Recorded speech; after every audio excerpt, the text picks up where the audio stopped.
13-year-old Malachi loves remote controls. A couple of them are from VCRs. Some of them are for audio systems, and 2 of them are for ceiling fans. While he's an expert at these gadgets, And this one has the P at the end of the model number. going out in public is not one of his strong points. We have to make sure it's the right time of day and determine whether it's going to be crowded, what's the activity. Sit. The family just got a puppy they hope will help Malachi, who was diagnosed with autism at a young age. Typically, going through any given day, there are going to be encounters that create dysregulation, anxiety, sensory processing challenges for children with autism.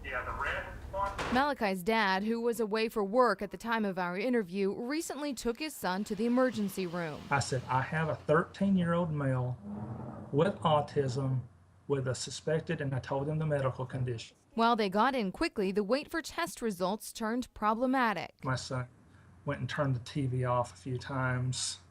People looked at us. Dr. Grant says an ER can be overwhelming for anyone, and especially for a child with autism. The child could get physical, they could get loud, it could just be them being restless, they could go hide underneath a chair or a table.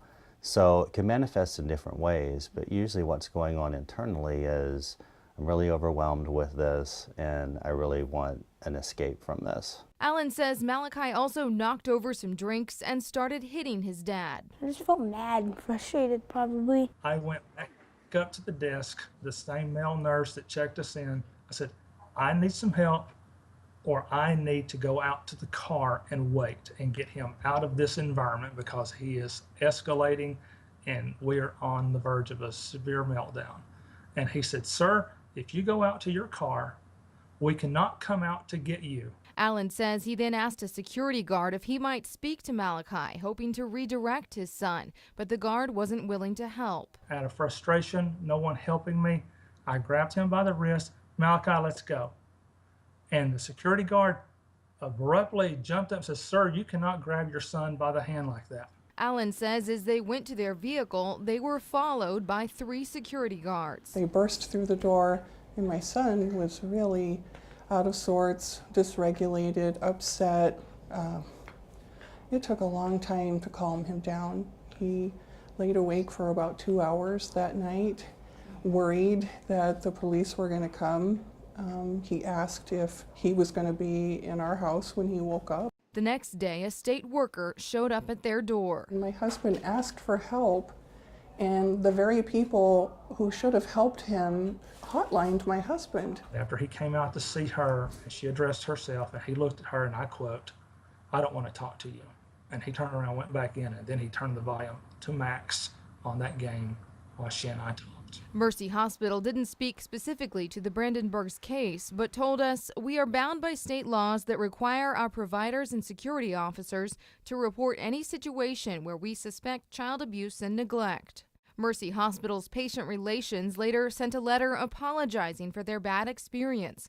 Dr. Grant has heard many stories where families dealing with autism are misunderstood. I think the biggest thing is, avoiding judgment, avoiding coming in and trying to control the situation.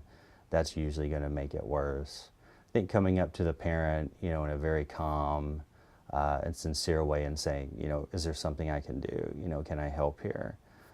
And then listening to the parent. Malachi's parents wish the ER was one place they could count on understanding and support. Knowing what we can expect, where we can go, who can we talk to when we're having a problem, and just making sure that the staff are trained to understand some basic things about autism.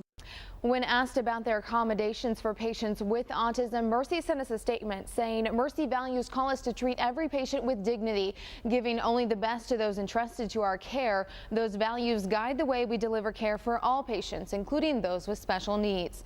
Now, an Ozarks organization working to increase autism awareness provides education and training for any local group. We'll link you to more information about Stars for Autism in this story at ky3.com.